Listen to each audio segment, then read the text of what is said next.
Alhamdulillah pada hari ini kita dapat berkumpul bersama untuk akan dapat kita terapkan dan menjadi tambahan ilmu bagi kita semua, dan juga tentunya untuk kemajuan SMP Negeri 3 Karangbahagia. Amin ya rabbal alamin. Sebelum kita masuk ke dalam materi kita pada hari ini, kita dengarkan dulu sambutan dari Ibu Kepala Sekolah kepada Ibu Kepala Sekolah di persilakan. Terima kasih. Assalamualaikum warahmatullahi wabarakatuh.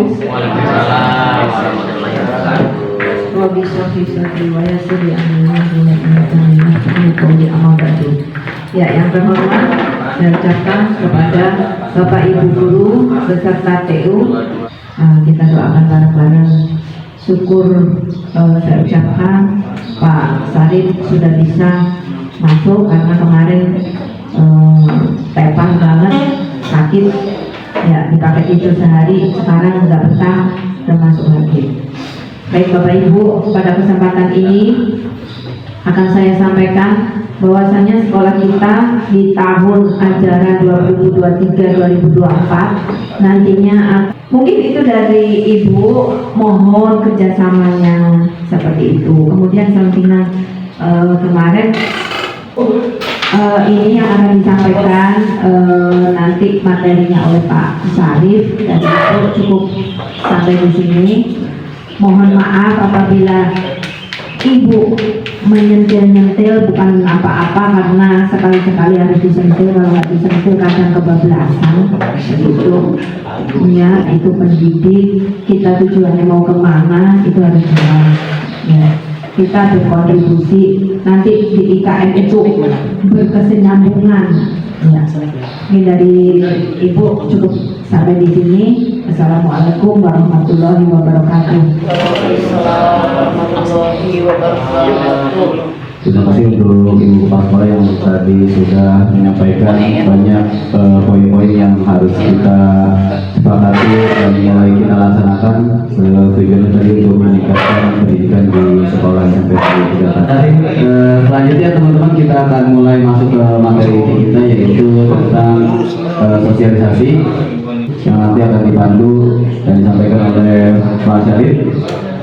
Bagian dari guru penggerak, Pak Syarif, atau ya bagian dari kegiatan guru penggerak. Mudah-mudahan semuanya nanti kita mendapatkan ilmu dan pengetahuan yang bertambah untuk kita semua. Amin ya rabbal alamin. Kepada Pak Syarif dipersilakan. Assalamualaikum warahmatullahi wabarakatuh. Alhamdulillah wa syukurillah wa salatu wassalamu ala rasulillah sayyidina Muhammad bin Abdillah wa ala alihi wa sahbihi wa ba'du. Yang saya hormati Ibu Kepala Sekolah SMP Negeri 3 Karangbahagia, izin Ibu Susilawati Dr. Anda Susilawati MM. Yang saya hormati rekan-rekan guru SMP Negeri Karangasih beserta karyawan di SMP Negeri 3 Karangbahagia. Baik Bapak Ibu sekalian, terima kasih sudah meluangkan waktunya di siang hari ini. Kembali saya sebagai guru penggerak angkatan 7 di Kabupaten Bekasi, Provinsi Jawa Barat, akan mencoba mendiseminasikan ya. Jadi di sini kita acaranya diseminasi sebagai aksi nyata di modul 1.4 pendidikan guru penggerak angkatan 7 di SMP Negeri 3 Karangbahagia, Kabupaten Bekasi, Provinsi Jawa Barat. Nah, hal ini juga sebagai best practice daripada implementasi kurikulum merdeka yang tadi sudah kita bahas bersama. Jadi di sini di dalam budaya sekolah tentunya sekolah itu punya kelas, maka di kelas itu sendiri punya budayanya sendiri ya, seperti itu. Nah, seperti apa rinciannya kita lihat bersama-sama. Baik Bapak Ibu sekalian, konsep inti ya dari budaya positif ini meliputi yang pertama yaitu disiplin positif ya, adalah disiplin positif. Yang kedua, kemudian yang keduanya adalah memahami konsep hukuman dan penghargaan ya. Di sini konsep intinya ya ini. Jadi sebelum kita untuk melaksanakan tadi 6 karakter tadi di profil pelajar Pancasila, maka kita harus mempunyai konsepnya. Konsepnya mau apa nih gitu ya, untuk mewujudkan budaya sekolah yang positif ya. Jadi ini tadi kita konsepnya di sini ada 5 disiplin positif. Yang kedua memahami konsep hukuman dan penghargaan. Yang ketiga kemudian posisi kontrol seorang guru, ini pun menjadi penting. Yang keempat kemudian pembuatan keyakinan kelas atau sekolah. Nah, kenapa nggak disebut dengan peraturan, padahal kan sekolah udah ada mengeluarkan tata tertib, mengeluarkan peraturan gitu ya, kok segala ada keyakinan. Nah, ini nanti kita bahas bersama ya. Kemudian yang kelima yaitu penerapan segitiga restitusi ya. Jadi untuk mencapai 6 karakter di profil pelajar Pancasila ini sebagai wujud dari implementasi kurikulum merdeka, maka kita harus mempunyai konsepnya. Maka konsep intinya ini Bapak Ibu ya. Konsep intinya adalah bagaimana kita mewujudkan disiplin positif, bagaimana memahami konsep hukuman dan penghargaan. Kemudian kita sebagai guru itu di mana posisi kontrolnya kepada anak-anak. Yang kemudian yang keempat adalah pembuatan keyakinan kelas atau sekolah. Tentu kalau keyakinan kelas berarti posisi kontrolnya ada di guru ya, kita untuk keyakinan sekolah berarti posisi kontrolnya ada di kepala sekolah. Nah, itu nanti kita kolaborasi bersama. Yang kelima itu penerapan segitiga restitusi. Seperti apa pelaksanaannya? Ya, mari kita lanjutkan pembahasan ini. Konsep inti daripada budaya positif di sekolah yang akan kita laksanakan: disiplin positif, memahami konsep hukuman dan penghargaan, posisi kontrol seorang guru, pembuatan keyakinan kelas atau sekolah, kemudian penerapan segitiga restitusi. Yang pertama yaitu disiplin positif. Menurut Bapak Ibu sekalian, apa itu disiplin? Ada yang bisa sharing? Silakan. Apa itu disiplin? Disiplin itu seperti apa gitu? Silakan Bu Vita. Disiplin yang saya tahu ketahui yaitu itu kurang lebih seperti patuh terhadap aturan. itu Patuh terhadap aturan. No, ya lanjutnya. Ada lagi? tahap media. Ya, silakan. Bu Widya. Ya, mangga. Apa itu disiplin? Cek Ya. cek. Pokoknya Pak, kayaknya kalau disiplin itu adalah suatu tindakan yang tepat gitu. Dan disiplin ada kata positifnya, mungkin tidak boleh dilakukan dengan kekerasan atau apa sih dalam membuat siswa disiplin itu mungkin kita tidak boleh pakai kekerasan gitu, karena ada kata positifnya. Saya juga nggak paham tuh kenapa kalau disiplin itu kan sudah positif, kenapa harus ditambahkan disiplin positif gitu. Lah, jadi nanya lagi. Ya, saya jadi nanya ya Bapak. Ada lagi yang mau menambahkan? Ya sudah. Nah, menurut Bu Vita itu disiplin berarti mengikuti aturan. Menurut Bu Widya itu disiplin itu berarti apa tadi, melaksanakan segala sesuatunya dengan tepat ya, artinya tanpa paksaan, apalagi dengan kekerasan gitu ya. Baik, kita coba ya. Kita coba bagaimana disiplin positif ini. Baik, kita mulai garisnya dari kelompoknya Pak Nana, kelompoknya Bu Vita, kelompoknya Bu Woro, kemudian Neng Ririn dan Pak Dede. Ya, permainannya seperti ini Bu. Yang sebelah sini ya, ini misalnya Pak Hanif ini punya seolah-olah Pak Hanif ya, Pak Hanif ini punya sesuatu yang paling berharga pada di tangan ini yang harus dijaga betul-betul, yang harus dijaga benar-benar dan dipertahankan apapun caranya, bagaimanapun situasinya. Tapi kemudian di sebelahnya temannya ini merayu atau bahkan tidak cuma merayu, dengan intimidasi, kekerasan, berbagai macam, agar Pak Hanif ini setidaknya memperlihatkan saja ya, aduh saya cuma lihat aja, tenang aja, bakalan gitu ya. Nah, dan lain sebagainya ya. Bisa kita mulai? Ya, baik, yang sebelah kanan, yang sebelah madep sana, yang sebelah kanan, silahkan mempertahankan sesuatu yang paling berharga di tangan kanannya. Kemudian Bapak Ibu yang sebelah kiri meraihnya. Silahkan, let's go. Silahkan Pak Nana, kita. Jangan, nggak boleh kita. Bener, berharga banget ini. Bener. Sama banget ya. Ini rahasia. Yakin. Jangan ada yang tahu. Dikit. Tenang aja Bapak. Kita kan temenan. Jangan. Jangan gitu dah ini paman lagi. Nggak mau. Iya ini makan gue ini. Nggak suka. Ini soalnya nih. Ayah susah banget ya. Susah banget ini. Lihat dulu dah. Nggak. Pengen tahu itu apa? Nggak. Susah ya. Gini dong. Bebas sih.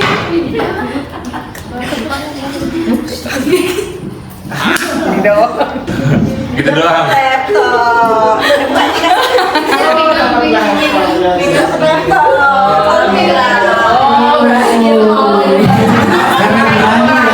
Bilangnya nih kalau mau buka tangannya kasih laptop nih, oh akhirnya mau. Masih gue nggak mau, HP nggak mau, udah laptop nggak mau. Kadang-kadang urusan dunia itu. Iya. Jadi menggoda. Apa sih, Say?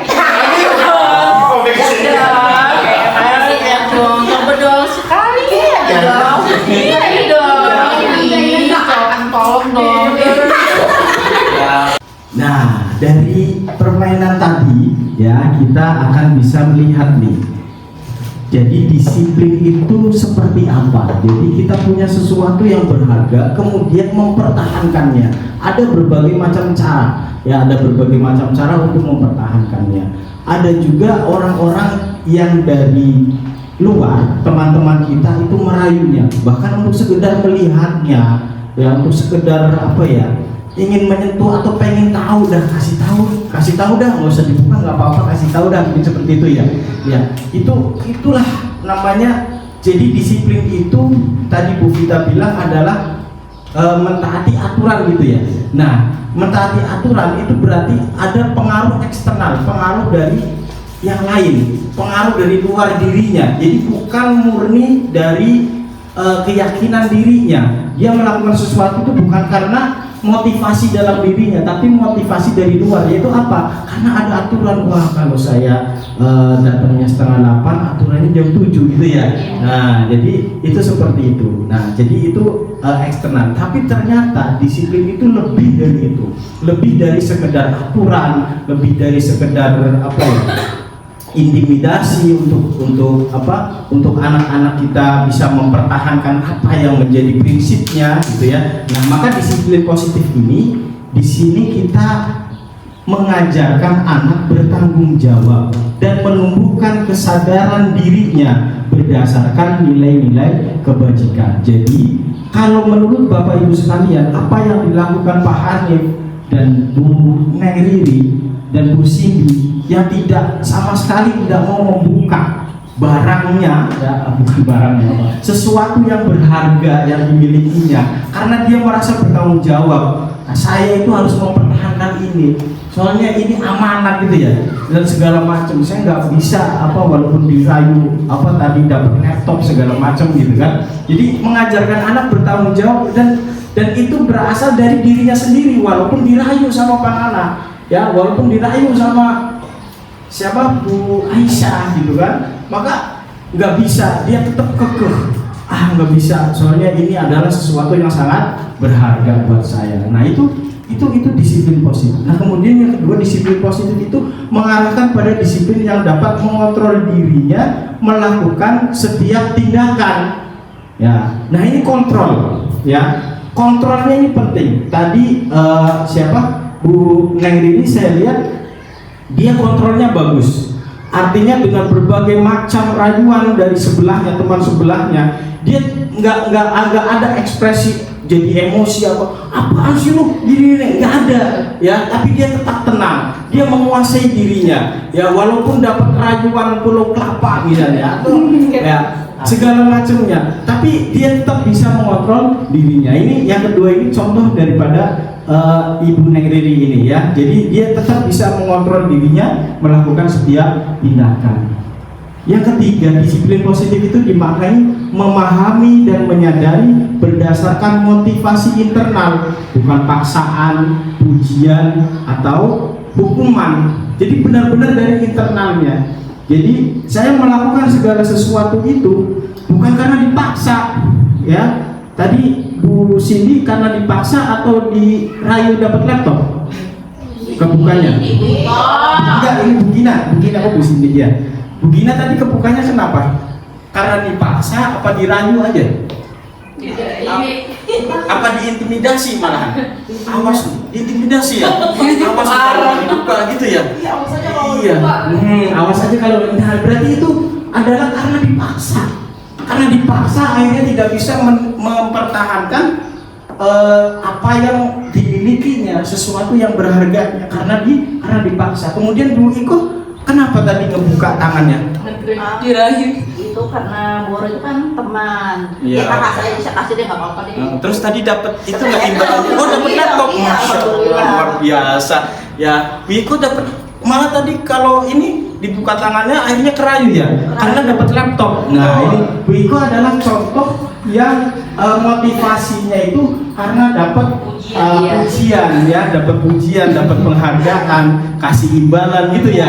Iya, ini pokoknya nanti aku kasih deh kalau mau gitu ya. Nah, itu tadi ya Bu ya, ini yang disebut disiplin positif. Dan ternyata disiplin itu bukan hanya sekedar aturan, bukan hanya sekedar paksaan atau hukuman, tapi adalah disiplin positif adalah mengajarkan anak bertanggung jawab, menumbuhkan berdasarkan nilai-nilai kebajikannya. Jadi dia tahu, oh ini baik, ini nggak baik. Oh kalau saya datang terlambat itu nggak baik. Maka dia sadar dengan sendirinya seperti itu ya.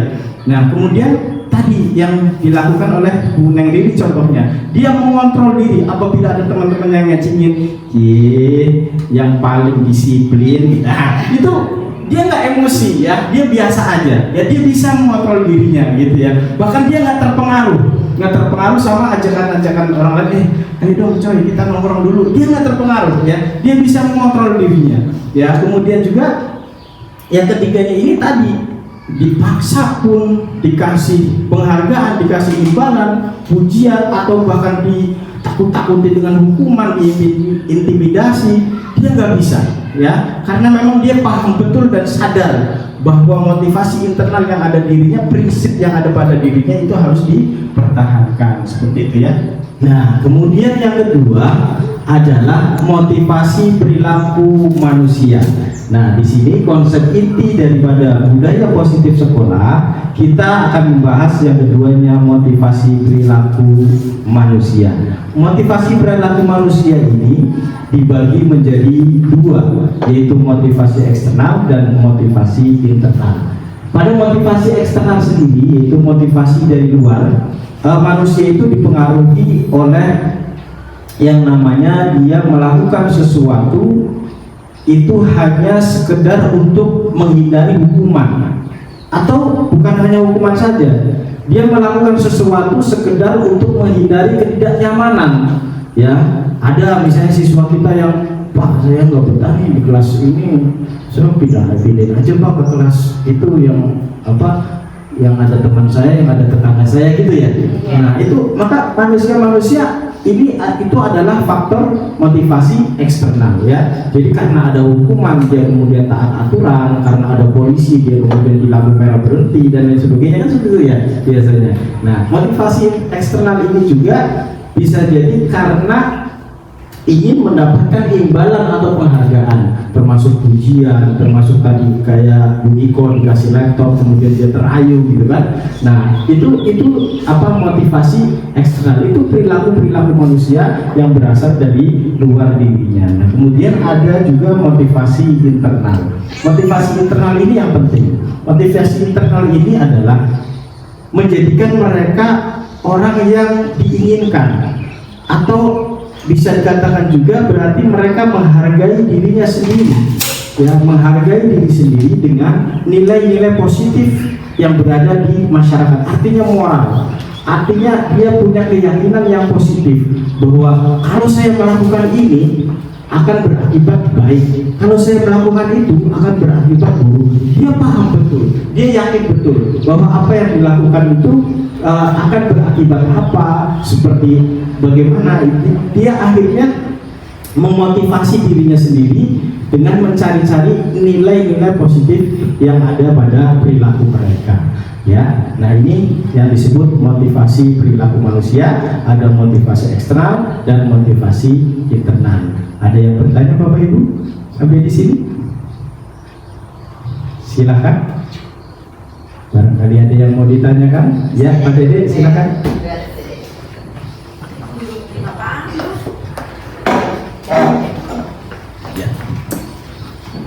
Baik, izin bertanya mengenai motivasi perilaku manusia. Yang ingin saya tanyakan adalah bagaimana cara memotivasi untuk mempengaruhi perilaku siswa di kelas. Terima kasih. Baik, Pak Dede bertanya, bagaimana kita bisa mempengaruhi atau memotivasi anak-anak kita agar bisa mempunyai motivasi internal seperti itu ya. Jadi benar-benar dia sadar dari dirinya. Itu bagaimana kita sebagai guru untuk memotivasi mereka. Nah, bagaimana langkahnya? Ada yang mau menanggapi? Silakan. Oh iya. Ya, silakan. Kalau saya pribadi ya Pak, ini Mas sharing aja ya. Jadi kalau saya pribadi biasanya untuk memotivasi internal itu, memotivasi siswa agar tumbuhnya motivasi internal di diri siswa, biasanya saya itu banyak bercerita tentang bagaimana ketika orang itu seperti ini, dia akan menjadi seperti itu gitu. Jadi banyak yang saya ceritakan, terutama pengalaman-pengalaman saya dan juga pengalaman saya melihat orang-orang di sekitar saya. Nah, semoga dengan saya bercerita itu bisa menumbuhkan motivasi internal di diri siswa itu sendiri. Saya sih seperti itu ya Bapak. Luar biasa. Tepuk tangan untuk Berarti dengan sharing cerita-cerita positif ya yang ada pada diri kita sendiri, itu pun ya betul salah satu cara untuk menumbuhkan motivasi dalam dirinya. Next, ada yang lain mau menambahkan atau masukannya? Pak Nana? Oke, Ya, silakan. Terima kasih Pak Sarif. Ya. Yang biasa saya lakukan untuk memotivasi semangat belajar siswa adalah mengingatkan tujuan mereka. Apa tujuan kemarin sekolah? Lalu setelah belajar ini, kamu nanti akan berapa? Oke, gitu aja. Ingat tujuan. Ya. Betul. Ya, tadi Pak Nana bilang adalah ingat tujuan kalian ke sekolah itu mau apa, gitu ya. Karena tujuannya kalian menyekolahkan di sini di SMP Negeri 3 Karangbahagia ini juga tentunya adalah dengan harapan-harapan orang tuanya itu menjadi anak-anak yang cerdas, anak-anak yang baik, gitu kan. Nah, seperti itu, luar biasa. Tepuk tangan untuk kita semuanya. Saya akan mencoba menguatkan pendapat-pendapat dari Bapak Ibu sekalian tadi tentang motivasi dalam dirinya. Betul tadi apa yang disampaikan oleh Bu Widya bahwa dengan cerita-cerita positif ya, dengan cerita-cerita positif. Yang kedua tadi Pak Nana adalah mengingatkan kembali tujuan kalian belajar ini, tujuan kalian ke sekolah ini mau apa. Nah itu fokus saja seperti itu, jangan aneh-aneh gitu ya maksudnya, jangan aneh-aneh. Ada guru suruh ini ya silahkan ya. Nah itu luar biasa ya itu. Nah baik Bapak Ibu, sekarang kita sudah pada konsep inti yang ketiga dari budaya sekolah yang positif, yaitu kita akan bahas posisi kontrol seorang guru. Nah ini agak seru nih Bu, karena pada posisi mana nih kita berada ya? Posisi kita sebagai guru ada di yang mana ya? Yang pertama, posisi kontrol seorang guru adalah sebagai seorang penghukum ya. Jadi guru dia sebagai guru tapi suka menghukum anak-anak yang melanggar aturan dan lain sebagainya. Nah, bagaimana situasinya? Ada yang mau bersedia? Oh iya, Bu Riri, silakan. Nah, untuk yang penghukum ini bagaimana situasinya? Coba Bu Riri, kenapa Bu Riri itu merasa ibu itu guru yang penghukum gitu loh? Silakan. Boleh, ini sekedar sharing ya, Mas Arif ya. Kebetulan kan di sini tuh saya sebagai wali kelas juga. Nah, dan kebetulan kelas yang saya kelas saya itu kelasnya benar-benar sangat-sangat aktif banget ya di kelas 7. Nah, menurut saya seorang guru kan salah satu tugasnya itu mendisiplinkan siswa. Betul. Jadi seringkali saya itu sebagai guru apabila mereka melanggar atau melakukan perbuatan yang kurang benar, seringkali saya memberikan sebuah hukuman gitu buat mereka. Tetapi misalnya hukumannya karena di kelas itu tuh bukan cuman menurut saya pribadi tidak nakal, tapi bahasanya tuh aktif lah, terlalu aktif gitu anaknya. Jadi bukan cuma 1, 2, 3 orang aja, tapi itu siswanya itu memang aktif, dan jadi seringkali itu saya beri hukumannya itu secara berkelompok gitu, bersama-sama gitu. Nah, hukumannya itu misalnya suruh bersih-bersih, suruh pungutin sampah, tapi masih sebatas itu aja, belum yang hukuman secara fisik itu tidak. Ya. Mungkin itu saja ceritanya. Terima kasih. Iya, baik. Terima kasih Bu Riri atas sharingnya. Jadi Bu Riri itu memposisikan dirinya pada posisi kontrol guru sebagai penghukum ya. Ya, jadi memang untuk mendisiplinkan anak maka dikeluarkanlah hukuman sebagai sanksinya, ada menjadi shock terapi, diharapkan seperti itu. Tapi ini efektif atau enggak kita bahas selanjutnya. Ada lagi yang mau sharing guru sebagai penghukum? Bu Vita ya? Penghukum? Oh iya. Cek, mohon izin ya, izin sharing juga Bapak Ibu. Kebetulan saya bukan hanya mengajar ya, karena kan tugas kita selain mengajar juga adalah piket gitu ya. Nah, biasanya sering kali saya menemui siswa itu bukan hanya sekali ya, bahkan mungkin sering ya, ketika ada siswa yang telat datang ke sekolah ya dari aturan yang sudah ditentukan, yang seharusnya mereka datang pada pukul 7, ternyata banyak dari beberapa siswa itu yang datangnya telat atau bahkan sampai setengah jam lewat ya. Nah, akhirnya saya tanyakan terlebih dahulu, kenapa telatnya ini bukan hanya sekali 2 kali, ternyata sering gitu ya, sampai pada akhirnya ya gitu ya, saya memberikan hukuman. Hukuman ini bukan berarti kita tidak sayang sebenarnya ya, karena ketika kita tidak berikan hukuman, mungkin mereka kan merasa bahwa oh ya sudahlah ya, hanya cuman sebatas dikasih ini aja, kok kamu kan telat gitu ya. Nah, makanya dengan adanya hukuman ini mungkin bisa merubah gitu. Tetapi ketika saya sudah memberikan hukuman seperti misalnya mereka telatnya berapa lama mereka telat, misal dia telatnya itu sekitar 20 menit, maka saya memberi hukumannya mereka mengumpulkan sampah sebanyak 20 ya, jadi disesuaikan dengan ketelatan mereka datang gitu ya. Nah, cuman yang jadi masalah seperti ini Pak, karena kan ya tadi ya, yang namanya piket itu kan pasti mingguan ya. Kebetulan itu saya piket itu di hari Kamis Pak, dan saya juga ada partner saya ya. Oke ya, hanya saja ketika Kamis sekarang saya menemukan anak dengan anak yang sama, misalnya anak A, kemudian di minggu kedua pun saya bertemu lagi dengan anak yang sama ya, padahal dengan posisi saya sudah memberikan hukuman gitu ya, dengan mengumpulkan sampah, tetapi gitu di minggu ketiga saya menemukan lagi dengan anak yang sama.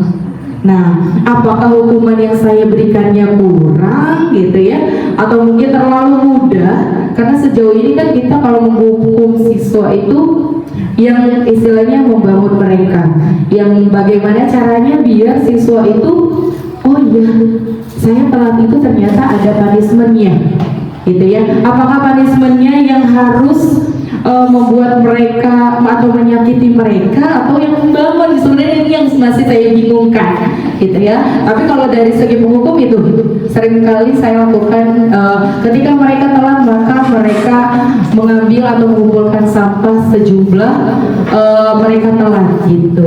Mungkin itu aja Bapak ya, karena memang tugasnya selain guru saya juga sebagai piket. Yes, terima kasih. Ya, sama-sama, luar biasa Bu Vita. Ya.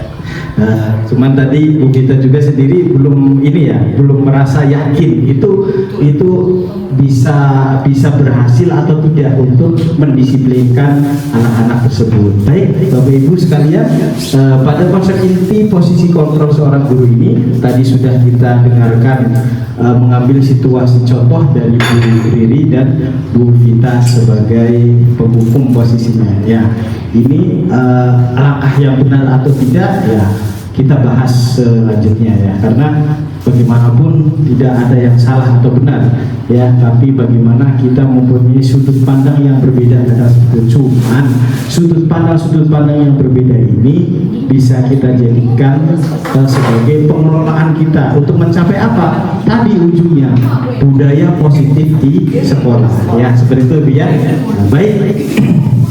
Tadi ada Bu Vita dan Bu Neng Beri. Kemudian yang kedua ada pembuat merasa bersalah. Nah ini, baik Bapak Ibu sekalian, bagaimana nih contoh situasinya ketika kita sebagai seorang guru mengambil posisi kontrol sebagai pembuat merasa bersalah. Ada yang mau sharing situasinya seperti apa?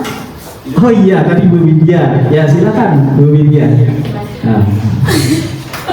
Maaf ya Pak ya. Silakan. Pak, kalau Bapak, Bapak izin berbicara. Kalau saya juga tidak tahu apakah ini membuat merasa bersalah atau tidak. Tapi yang sering terjadi itu anak itu kan suka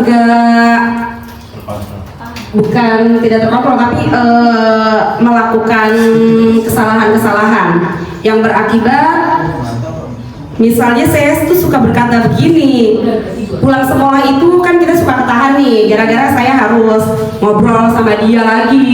Misalnya tugas dia ternyata belum diselesaikan di kelas, saya harus menunggukan. Jadi saya, kamu nih ya, gara-gara kamu nih, ibu harus udah pulang nih, jadi belum pulang. Nah kayak gitu Pak tuh, kayak gimana tuh kayak gitu? Membuat merasa bersalah atau enggak ya? Saya juga jadi bingung. Terima kasih Bapak. Jadi kata kuncinya memang gitu ya, gara-gara kamu nih, gara-gara kamu telat, gara-gara kamu nggak bisa mengerjakan, akhirnya gini. Akhirnya ya gitu ya. Apakah itu efektif atau tidak? Ya kita bahas dari selanjutnya. Ya, ada situasi yang lain barangkali Bu Sidi, Pak Catur, pembuat merasa bersalah seperti tadi Bu Widya ceritakan situasinya seperti tadi. Mau ada yang bisa sharing? Bisa tidak? Oh belum ada, iya. Yang lain? Oh, jadi tadi ya, contohnya seperti Bu Widya tadi ya. Jadi akhirnya si anak ini memang betul-betul dia bersalah, bahkan tanpa dikonfirmasi, tanpa divalidasi. Kalau dalam namanya restitusi kan ada namanya validasi kesalahan gitu kan. Nah itu valid atau enggak, salahnya seperti apa, atau misalnya anak-anak telat, anak-anak mengerjakan, bahkan bisa jadi akar masalahnya bukan dari si anak ini sendiri, ternyata seperti itu. Nah bagaimana penyelesaiannya ya kita bahas selanjutnya ya Bapak Ibu. Lanjutnya posisi kontrol sebagai seorang guru, yang pertama tadi sebagai penghukum, pembuat merasa bersalah, dan yang ketiga sebagai teman ya. Guru itu biar anak-anak nurut, akhirnya dia bocah anak-anak diakrabin ya, biar jadi teman. Ada yang mau mencontohkan situasinya seperti apa? Bu Gina, Bu Wara? Jadi sebagai teman tadi ya, enggak. Kalau saya posisi sebagai teman itu paling kalau marah-marahin anak, emang kamu gak kasihan sama orang tua kamu di sekolah di sini? Jadi memelas ya? Jadi memelas gitu. Itu memelas itu dia. Ya kalau teman kan gitu ya, merayu ya. Iya. Kamu gak kasihan apa sama aku gitu gini. Kamu masih gak kasihan apa sama orang tua kamu? Gitu ya. di merayu ya. Merayu. Seperti itu. Ya, betul. Ya, jadi posisi guru Betul, posisi guru sebagai teman itu tadi ya, apa dengan rayuannya ya, dan jadi seolah-olah kita ini temannya dia akhirnya, atau bahkan situasinya memang benar-benar temannya dia, jadi bicaranya dengan mereka asik, akhirnya anak hampir tidak ada jarak dengan gurunya. Nah ini juga nanti kedepannya bisa jadi bermasalah karena anak jadi songong gitu ya, anak jadi gimana, akhirnya nggak mau ngedengerin lagi karena merasa si Pak Sarima teman gua itu tenang udah gitu ya.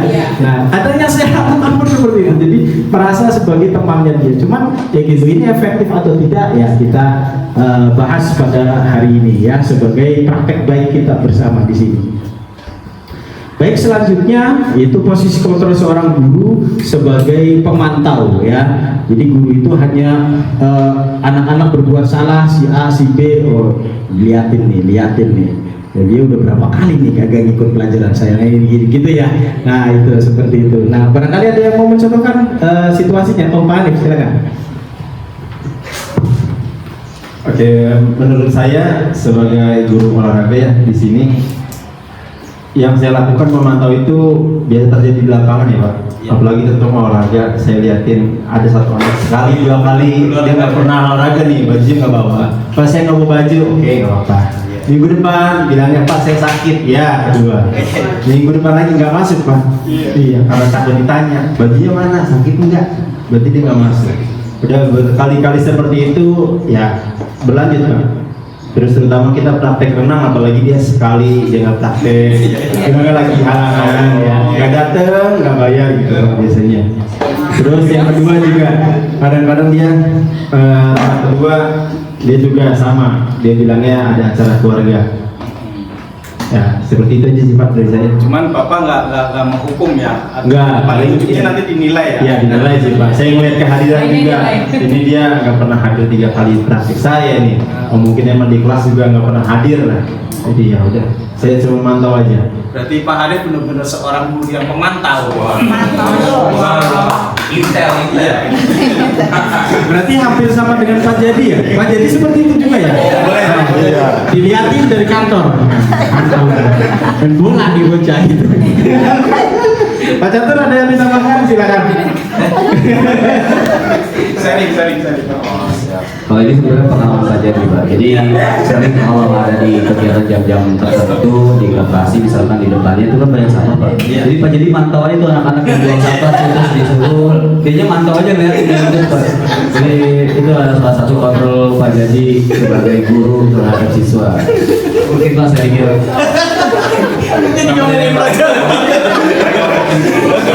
Tepuk tangan untuk kita semuanya.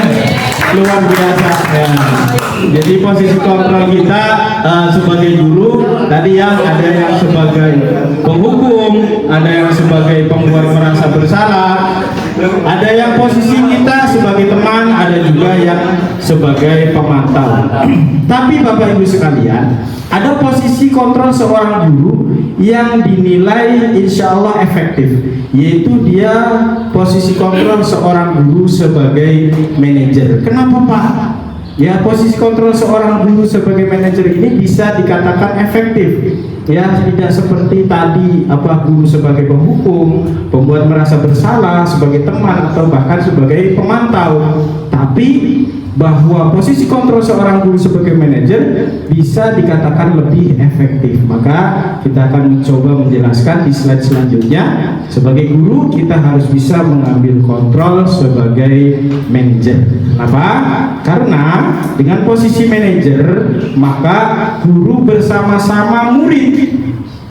Ya manajer jadi guru bersama-sama murid berbuat sesuatu untuk memecahkan masalah. Ya, jadi murid diinterogasi dulu, divalidasi kesalahannya dulu. Ini anak telat kenapa? Ya, apa karena bangunnya kesiangan? Nah, bangunnya kesiangan itu akar masalahnya apa? Itu biarkan murid menceritakan. Ya, jadi murid itu tidak merasa saya ini salahnya itu karena gara-gara saya semuanya jadi salah. Salahnya ada di saya semuanya gitu misalnya. Jadi murid nggak merasa seperti itu tadi ya. Bahkan murid dipersilahkan ya mempertanggungjawabkan perilakunya. Kalau kamu sudah begini, terus kamu maunya seperti apa gitu ya. Mempersilahkan, bahkan menentukan, bisa jadi menentukan punishment sendiri ya, atau bisa jadi dia itu punya solusinya ya. Sebelum kita kasih solusi, kita tawarkan ke si murid itu. Jadi ketika dia melakukan kesalahan itu memang benar-benar dia yang melakukan karena sudah kita validasi dengan mempertanyakan kenapa kamu bersalah melakukan ini, gitu kan. Kemudian mempersilahkan murid mempertanggungjawabkan, terus bentuk tanggung jawab kamu bagaimana kalau kamu sudah melakukan kesalahan ini, gitu kan. Biarkan dia mikir sendiri, ya mikir sendiri. Iya Pak, ya Bu, oh baik deh, nanti saya karena saya sekarang salah, saya akan begini gitu ya. Apa tadi yang tadi Pak Hanif sampaikan tadi apa, tidak pakai baju olahraga ya, terus dan lain sebagainya, jarang ikut praktek olahraga. Nah itu nanti bisa ditanyakan ke si murid itu sendiri, kamu kenapa? Oh gini Pak. Terus kalau kamu sudah melakukan itu, menurut kamu bagaimana enaknya? Solusinya seperti apa biar kamu nggak seperti itu lagi? Kan kamu tahu kalau itu tuh perbuatan salah, gitu kan? Nah nanti biarkan mereka berpikir sendiri untuk bahkan menemukan solusinya. Nah ini di posisi manajer ini guru juga akan menerapkan restitusi yang dapat menjadikan murid sebagai manajer bagi dirinya sendiri, karena di restitusi ini guru itu bisa melakukan tadi validasi kesalahannya ya, validasi kesalahan, kemudian dia posisi kontrolnya mencari solusinya, dan kemudian penguatan terhadap dirinya ya. Nanti kita bahas restitusi secara khusus ya. Baik Bapak Ibu, selanjutnya pada konsep inti dari budaya sekolah yang positif ada nomor 4, yaitu keyakinan kelas atau sekolah. Baik Bapak Ibu sekalian, Pak, itu kok pakai keyakinan kelas sih? Kan sekolah atau kelas sudah ada peraturannya, sudah ada tata tertibnya, gitu ya. Kenapa kok pakai keyakinan? Kan sudah tinggal ngikutin aja aturan yang ada, tata tertib yang ada. Kok segala bikin lagi keyakinan kelas atau sekolah? Nah, bagaimana Bapak Ibu sekalian? Jadi begini, kalau tadi peraturan tata tertib itu apa tadi? Mempengaruhi perilaku manusia dari apa? Dari eksternal ya, dari luar. Tata tertib atau orang tua yang menyuruh, atau karena pengen piala, pengen pujian, pengen penghargaan, itu semua adalah motivasi perilaku manusia dari luar, yaitu eksternal, ya kan? Nah, mengapa kita sebut dengan keyakinan kelas? Karena agar anak-anak yang ada di kelas atau di sekolah kita memang benar-benar yakin apa yang dia lakukan, perilaku mereka semuanya berdasarkan keyakinan dia, berdasarkan motivasi internal yang ada pada dirinya. Ya, kalau sekedar peraturan tata tertib pasti mereka melaksanakan, tapi melaksanakannya apa? Karena agar tidak dihukum, gitu kan? Ya kan? Beda dengan keyakinan kelas, beda dengan yang namanya keyakinan. Ya, maka itu adalah sifat dari internalnya, motivasi dalam dirinya sendiri untuk mencapai kebaikan-kebaikan yang ada pada dirinya. Nah ini, maka kita sebagai guru berperan untuk mewujudkan terbentuknya keyakinan kelas.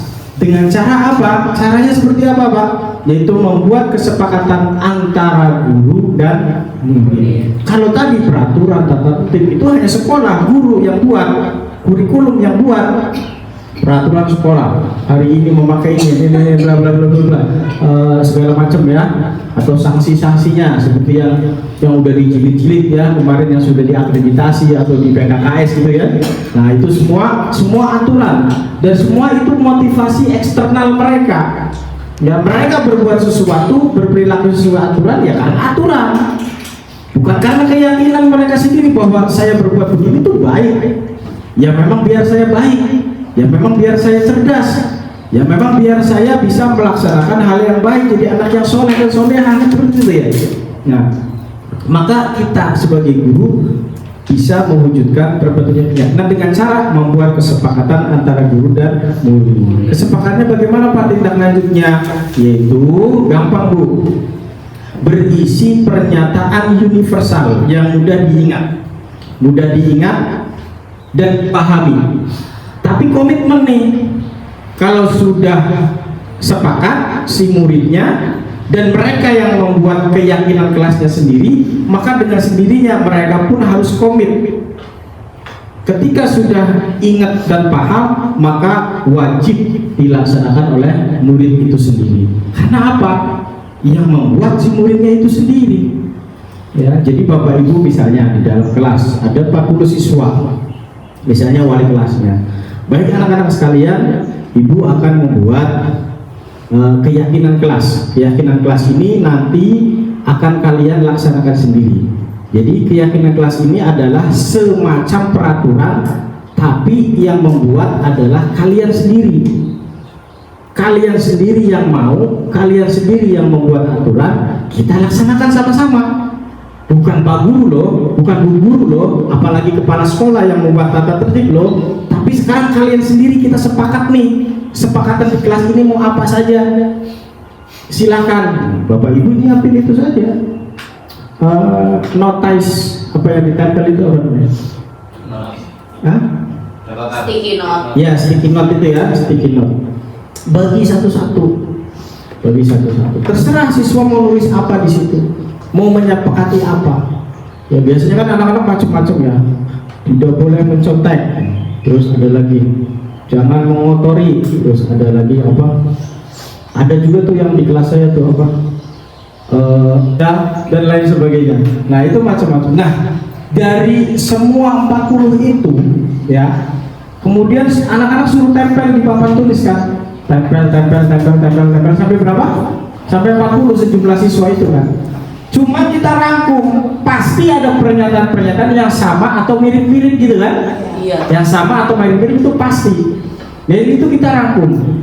Ya, misalnya menjaga kebersihan. Oh ini ada yang piket wajib datang tepat waktu misalnya, kan berarti hampir sama tuh. Namanya piket berarti kan menjaga kebersihan gitu kan. Nah itu sama, berarti kita ambil poinnya saja yang mudah diingat. Maka tadi dibilang berisi pernyataan universal yang mudah diingat, dipahami dan wajib dilaksanakan oleh murid. Ya, kita rangkum tuh dari 40 itu. Dari 40 itu kita rangkum, nanti dapatnya berapa? Dapat 5, syukur-syukur 3 gitu kan. Tapi sudah mewakili semuanya. Ya, sudah mewakili semuanya. Nah, itulah kesepakatan kita. Bahkan Bapak Ibu sendiri yang bukan wali kelas pun sebelum memulai pelajaran harus sepakat dulu. Ayo anak-anak, sebelum mulai pembelajaran kita buat kesepakatan kelas. Ya, kita buat kesepakatan kelas apa nih? Tidak boleh berisik Bu. Ya, jangan berisik. Dengan apalagi tidak boleh makan minum Bu di kelas. Ya, tulis tidak boleh makan minum di kelas. Itu kesepakatan kita. Dan asalnya dari murid, asalnya dari siswa itu sendiri. Maka mereka yang mau, mereka yang membuat keyakinan, maka mau nggak mau mereka pun yang harus melaksanakan keyakinan kelas itu sendiri. Begitu ya Bapak Ibu. Ada mungkin yang bisa ditambahkan atau ada yang menanggapi masukannya? Baik, kita lanjut saja, yaitu mengenai yang terakhir dari konsep inti daripada budaya sekolah yang positif, yaitu implementasi atau praktek daripada segitiga restitusi. Di dalam segitiga restitusi ini, ya, guru berperan sebagai manajer. Maka kita sebagai guru harus mulai dari diri sendiri. Jangan cuma sebagai penghukum, jangan hanya sebagai pemantau, apalagi so akrab sebagai teman gitu ya. Boleh-boleh saja mungkin, cuman fungsi manajernya ini juga harus kita kuatkan gitu ya, harus kita kuatkan. Nah ini bagaimana Pak caranya jadi manajer? Menerapkan dengan cara segitiga restitusi. Segitiga restitusi ini ada tahapannya. Yang pertama, menstabilkan identitas, ya. Nanti saya akan putar contoh videonya tentang segitiga restitusi. Bagaimana obrolan kita tentang menstabilkan identitas. Kemudian validasi tindakan yang salah. Jadi memang jangan sampai kita salah sasaran, atau jangan sampai kita menyangka anak itu melakukan kesalahan ini, tapi ternyata dia tidak melakukan kesalahan, dia hanya ikut-ikutan, atau bahkan dia hanya hanya kena getahnya saja, padahal yang melakukan bukan dia. Bisa jadi kan? Makanya kita validasi, benar tidak kamu melakukan ini, dan kenapa kamu melakukan ini, gitu kan? Dan kemudian menanyakan keyakinannya, apakah yang kamu lakukan ini melanggar keyakinan sekolah atau keyakinan kelas yang sudah kita sepakati, gitu kan? Nah, kalau dia ini, iya Pak, melanggar di poin mana? Poin ini. Nah, berarti bagaimana solusinya? Terus tanggung jawab kamu bagaimana? Ya, kamu maunya apa, gitu kan? Ditanya seperti itu, biar dia punya solusi sendiri. Nah, itu seperti tadi segitiga restitusi. Pak, bagaimana prakteknya Pak? Nah, kita akan saksikan bersama-sama di channel YouTube-nya Syarif Hidayat Alkus tentang restitusi. Pak, di ujungnya bagaimana cara melakukan praktek restitusi? Nah, ini ada contoh dari saya di video YouTube saya, channelnya Syarif Hidayat Alkus. Ya, silakan ditonton. Ini sudah oh iya, dulu ya biasanya.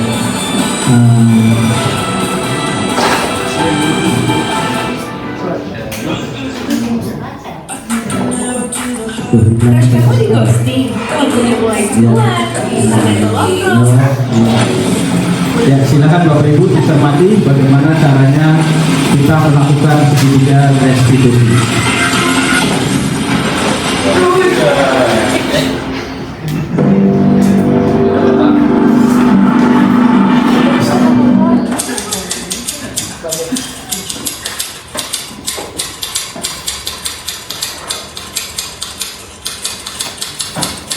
Adalah suatu proses dialog yang dijalankan guru atau orang tua. Ya, orang tua bisa. Bapak Ibu yang punya anak-anak di rumah silakan praktekkan restitusi ini, ya, untuk memperbaiki kesalahan mereka agar mempunyai karakter yang lebih. Nah, ini ya, jadi proses di restitusi seperti ini. Menanyakan keyakinan, menstabilkan identitas. Nah, ini kasus pertama. Nabi sering datang terlambat sehingga banyak ketinggalan zaman. Ketinggalan kegiatan.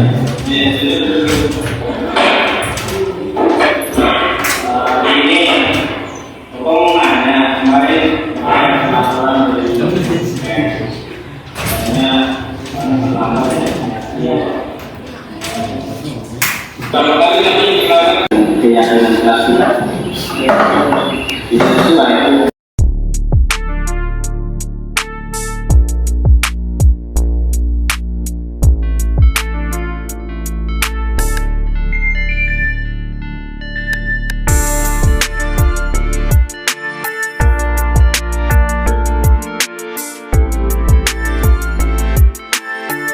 Assalamualaikum warahmatullahi wabarakatuh. Waalaikumsalam warahmatullahi wabarakatuh. Baik anak-anak sekalian, apa kabar hari ini? Baik. Alhamdulillah. Ada yang sedang sakit hari ini? Ya. Tidak ada yang pusing kepalanya? Yang sakit gigi? Yang pilek-pilek? Ya, berarti kalian sudah siap untuk melaksanakan pembelajaran pada hari ini. Sebelum melaksanakan pembelajaran hari ini, Bapak akan melaksanakan penyampaian tentang budaya positif di sekolah. Budaya positif di sekolah dimulai dengan pembentukan karakter dari siswa itu sendiri. Pembentukan karakter siswa itu sendiri diawali dengan keyakinan kelas masing-masing. Dimulai dari keyakinan kelas masing-masing. Apa itu Pak keyakinan kelas? Keyakinan kelas adalah suatu kesepakatan yang kalian buat sendiri, kalian laksanakan sendiri, kalian patuhi sendiri, ya. Jadi semacam peraturan tapi bukan peraturan. Dan kamu lihat di papan tulis yang di depan itu kan ada tata tertib sekolah gitu ya, macam-macam itu isinya banyak. Nah, itu peraturan sekolah, ya. Nggak beda jauhnya dengan itu. Cuman begini, kalau namanya peraturan sekolah itu berarti kamu melaksanakan sesuatu dari luar, dari eksternal kamu. Paham sampai sini? Ya, kamu melakukan sesuatu karena ada aturan. Ya, terlambat, takut dihukum, gitu kan? Terus misalnya kamu melakukan sesuatu itu di kejuaraan lomba-lomba, biar dihargai, biar dipuji sama temennya. Nah, itu faktor eksternal. Jadi mempengaruhi perilaku manusia itu ada dua faktor. Sebenarnya kita jelaskan dulu. Ya, jadi ada faktor internal dan faktor eksternal. Kebanyakan kita manusia melakukan segala sesuatu, perilaku kita itu dipengaruhi oleh faktor eksternal. Apa itu? Kita melakukan sesuatu agar tidak dijatuhi hukuman. Ya enggak? Kita datang tepat waktu sebelum jam 7. Biar nggak dihukum Bu Vita, itu misalnya ya. Nah, seperti itu. Nah, kemudian kamu juga melakukan sesuatu kadang nih, maaf ya, sifatnya kalau dalam agama Islam disebut riya gitu ya. Ingin dipuji, ingin dialem, ingin dihargai, ingin dihormati gitu ya. Kamu berperilaku galak, woi, nah itu biar dihormati ya. Kemudian kamu melakukan apa? Melakukan dia bagus sih, semua misalnya melakukan hal-hal baik, tapi itu sifatnya riya. Artinya hanya pengen dialem, hanya pengen dipuji, atau bahkan pengen dapat penghargaan aja. Ya, oh saya mau ikut, misalnya bahkan misalnya lomba-lomba pun kamu wah saya mau ikut itu tuh biar dapat piala, biar dapat hadiah, biar dapat apa? Piagam, piala dan macam-macam gitu ya. Nah itu faktor eksternal. Itu apa faktor eksternal? Melakukan sesuatu hanya karena menghindari hukuman atau karena ingin mendapat pujian atau penghargaan. Nah, sekarang sudah saatnya kita meninggalkan itu semua. Ya, kita sebut keyakinan kita. Keyakinan kita itu sederhana. Bahasanya pun sederhana. Kamu mau apa di kelas ini? Biar kelas ini nyaman, biar kelas ini tertib, kamu sendiri yang buat aturannya, kamu sendiri yang buat poin-poinnya. Jangan kamu misalnya harus menjaga kebersihan atau apalah dengan bahasa kalian sendiri. Ya, dengan bahasa kalian sendiri nanti Bapak rangkum, nanti kita sepakati kelas 81 ini punya keyakinan kelas ini. Paham sampai di sini? Sekarang saatnya Bapak akan membagikan post-it ini ke kalian semua dan kalian tulis ya maunya apa kalian di kelas ini agar kelas ini nyaman untuk kalian. Apa saja terserah kalian tulis. Boleh 1 poin, boleh 2 poin. Ya, kalian tulis bebas. Ya, tulis namanya nggak apa-apa, nama singkat saja. Terus kalian apa di sini ya.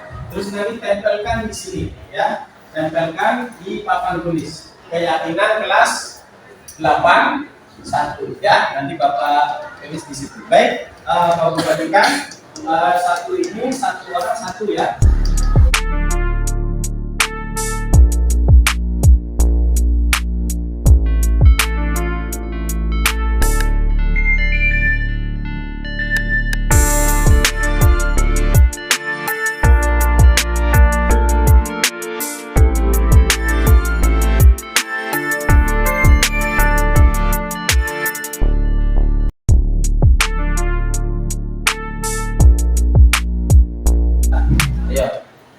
Ya, sudah boleh tempel langsung di sana di papan tulis. Ya, silakan sini Bapak. Ini ayo. Ayo. Tempel di sini ya. Sini.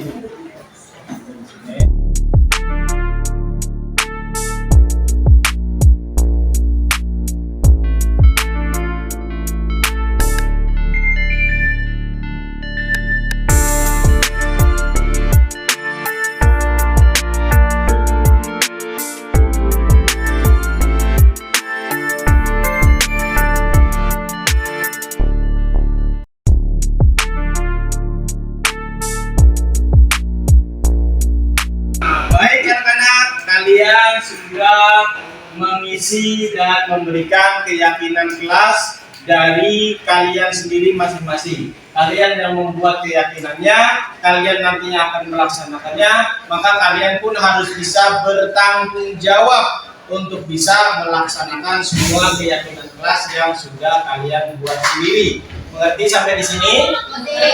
Mengerti? Siap melaksanakan keyakinan kelas? Siap agar bisa tertib? Baik, nah kita ini kan banyak nih. Nah, agar mudah diingat, ya, agar keyakinan kelas itu sistemnya, modelnya itu biar bisa kalian ingat tanpa perlu kalian lihat tulisannya, tanpa perlu kalian hafalkan, itu kalian ingat. Oh, keyakinan kelas saya adalah 1 ini, 2 ini, 3 ini, 4 ini, gitu ya. Jadi kita rangkum syukur-syukur jadi 3 atau jadi 4 atau paling banyak jadi 5, gitu ya. Jadi ringkasannya saja. Yang kalian kan ini pasti banyak yang sama-sama nih. Ya, misalnya, ayo kita mulai ya. Misalnya yang pertama, Ahmad tidak membuang sampah di kolong meja. Berarti apa? Menjaga kebersihan ya. Baik. Tidak suka, ini siapa? Tidak suka ngadu ke ortu karena masalah kecil. Tidak bersifat konyol, tidak ada piknik. Piket teratur sesuai jadwal. Nah, piket sama ini menjaga kebersihan ya, sama ya. Berarti ini udah dapat 2 nih. Udah dapat 2. Tadi menjaga kebersihan.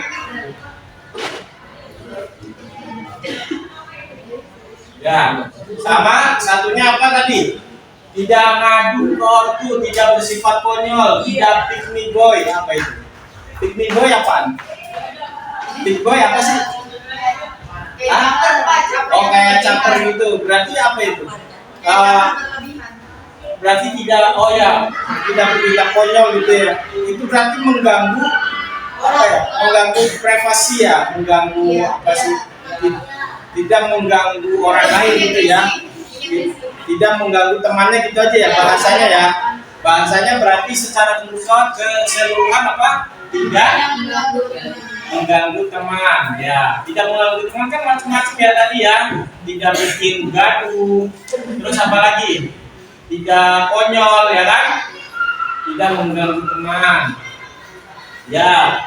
Terus kita lihat menjadikan kelas ini paling kece dan keren dari setiap kelas yang ada. Sesya. Nah, caranya gimana tuh? Biar bersih, kompak gitu. Menjaga kebersihan. Terus apa lagi? Menjaga barang-barang kelas yang ada. Oh, menjaga fasilitas kelas ya. Berarti tidak merusak apa ya? Tidak merusak fasilitas kelas gitu ya. Boleh kita cantumkan tidak merusak fasilitas kelas? Boleh. Berarti dapat nomor 3, tidak merusak fasilitas kelas. Tidak merusak fasilitas kelas. Ya, kita lanjutkan. Saya mau kelas ini lebih berkelas dari kelas lain ya, sama ya. Pengen kipas sama karpet. Nah, lo. Pengen kipas sama karpet. Itu keinginan ya. Keinginan ya, nanti bisa kalian lakukan bagaimana caranya. Itu bukan keyakinan ya. Keinginan saya di kelas bisa rukun, damai, tentram, tidak boleh mengejek. Nah, itu masuk poin nomor 2 ya. Tidak mengganggu teman. Sama. Saya ingin siswa saling menghargai, bekerja sama dan bertanggung jawab. Masuk ke nomor 2 ya. Masuk. Ingin membawa kelas juara futsal. Nah, berarti apa nih? Sama seperti apa?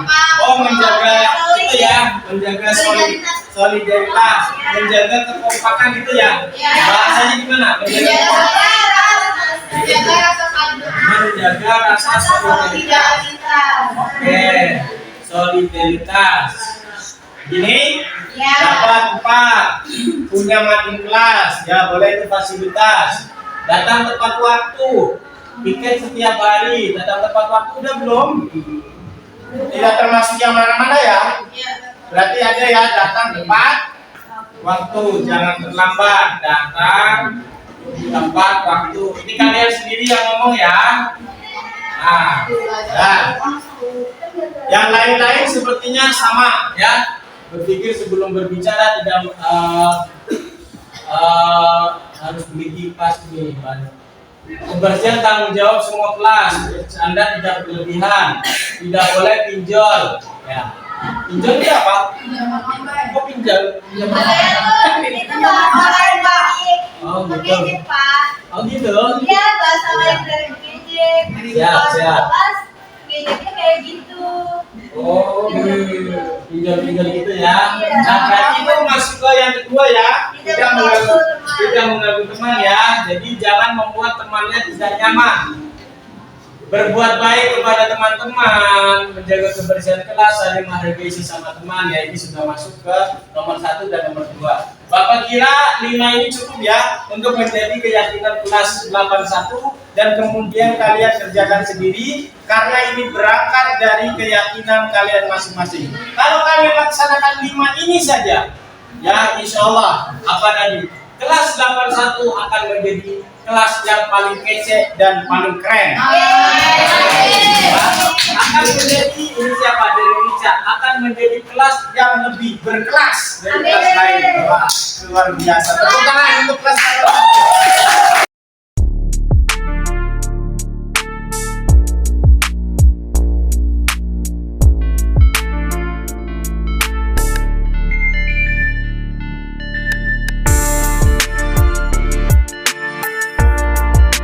Antara betul angkatan ke-7 sekabupaten, tapi kalau di SMP di 3 Karangbahagia merupakan yang pertama.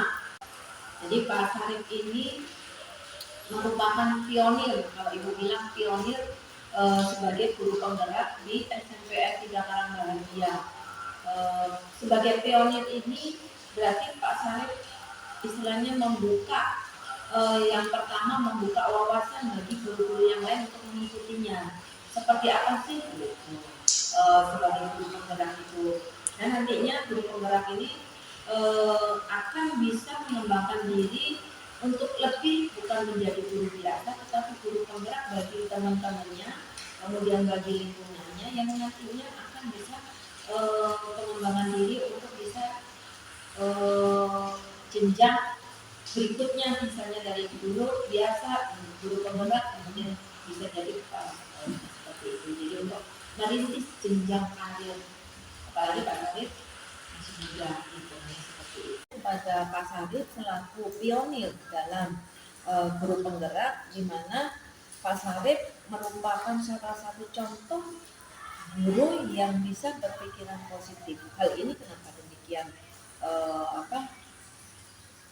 baik untuk dikembangkan, yang nantinya akan menjadi suatu kebiasaan akan menjadi satu karakter yang perlu dikembangkan di SMPN 3 Karangbahagia. Jadi dari sinilah Pak Sarif Ibu harapkan untuk bisa menggandeng teman-teman sejawat, kemudian memberikan pengertian kepada orang tua siswa, dimulai dari kelasnya mungkin, kemudian beralih ke teman yang satu untuk sosialisasikan ataupun mengajak, bukan mensosialisasikan ya maaf, tapi mengajak kepada orang tua itu untuk berwawasan yang positif terhadap putra putrinya. Jadi di sini mungkin dari karakter yang kita bangun bisa berdampak kecilnya dan bullying di kelas. 5 kata untuk Pak Sarif. Semangat, komitmen, maju untuk bergerak. Siap. Dengan kehadiran Pak Sarif sebagai guru penggerak ya sangat menjadi pionir dan sangat menjadi guru yang benar-benar bersemangat dalam merubah atau dalam menggerakkan semua guru maupun siswa yang ada di sekolah ya, karena dengan kehadiran Pak Sarif jujur semuanya, karena memang sekolah kita adalah sekolah yang baru ya, jadi segala sesuatunya tuh masih belum maksimal, jauh bahkan dikatakan maksimal ya. Dengan adanya Pak Sarif ini banyak sekali program-program yang hanya wacana tadinya, tapi dengan kehadiran Pak Sarif ini semuanya teraktualisasi dengan baik, kemudian juga menjadi motivasi menjadi motivasi terhadap guru-guru yang lain. Nah, karena apa? Karena kehadiran Pak Sarif ini banyak sekali program-program yang dijalankan, kemudian juga siswa jadi bisa lebih semangat ya, dan guru pun menjadi istilahnya menjadi termotivasi. Harapannya dengan adanya budaya positif ini semoga ya bisa dilaksanakan oleh seluruh warga sekolah khususnya, dan juga mungkin untuk siswanya ke depan dan juga untuk keluarganya gitu ya, karena budaya positif ini ketika diterapkan dengan baik maka akan menghasilkan manfaat yang baik juga. Terima kasih Ibu Rusfitanisi atas waktunya. Baik Ibu, closing statement untuk Pak Syarif. 5 kata buat Pak Syarif. Tangguh, pantang mundur, dan terus bergerak. Semangat Pak Syarif.